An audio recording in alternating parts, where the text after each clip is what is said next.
कोकणातील प्रत्येक अपडेट जाणून घेण्यासाठी आजच माझे कोकणच्या सोशल मीडिया प्लॅटफॉर्मला लाईक, फॉलो आणि सबस्क्राईब करा।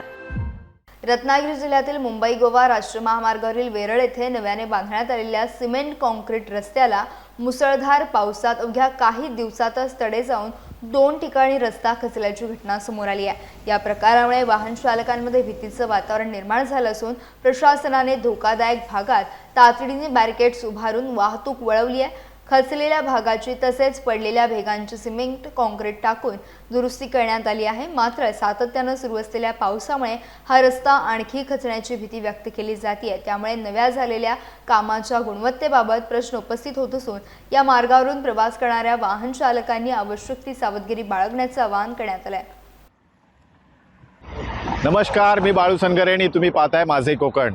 माझे कोकण नेहमीच अशा बातम्या घेऊन येत असतो की त्या जनमानसाच्या हिताच्या आहेत। पुन्हा एकदा राष्ट्रीय महामार्ग मुंबई गोवावरती आपण आहोत, जो राष्ट्रीय महामार्ग गेली 17 वर्षे रखडलेला आहे आणि त्याची अनेक कारणं आपण पाहिलीत। परंतु या महामार्गाला मात्र अपघाती महामार्ग म्हणून ओळखला जाऊ लागला आहे, कारण या महामार्गावर दिवसागणित अनेक अपघात होत असतात। अगदीच 2 दिवसापूर्वी तुम्ही जर पाहिला असाल, जिथे मी उभा आहे तिथून अगदी काही अंतरावरती एक मोठा अपघात झाला होता।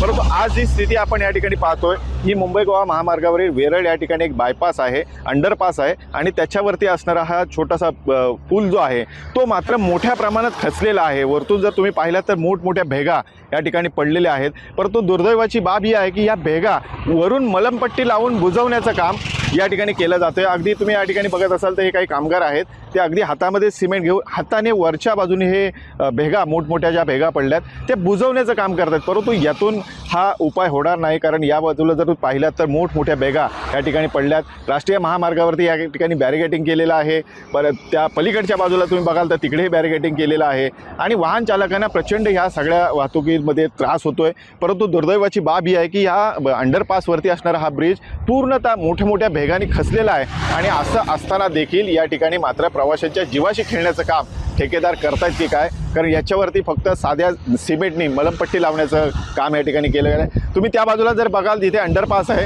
त्याच्यावरती जो बॅरिकेडिंग असायला पाहिजे होता तोही त्या ठिकाणी नाही आहे आणि कुठल्याही परिस्थितीमध्ये या ठिकाणी मात्र लक्ष हे दिसत नाही आहे कोणाचं। आणि या अशा परिस्थितीमध्ये आज राष्ट्रीय महामार्गाची अवस्था आपल्याला या ठिकाणी पाहायला मिळते। अगदी 2 दिवसापूर्वी अगदी जवळच्या जगबुडी नदीवरून एक मोठा कंटेनर त्या ठिकाणी वाहून गेला, चालकाचा मृत्यू झाला। अशा अनेक अपघात या ठिकाणी घडत असतात आणि त्यातीलच ही एक गंभीर बाब पुन्हा एकदा राष्ट्रीय महामार्गावरून आपल्याला पाहायला मिळते। बाळू सनगरे, माझे कोकण, खेड, रत्नागिरी।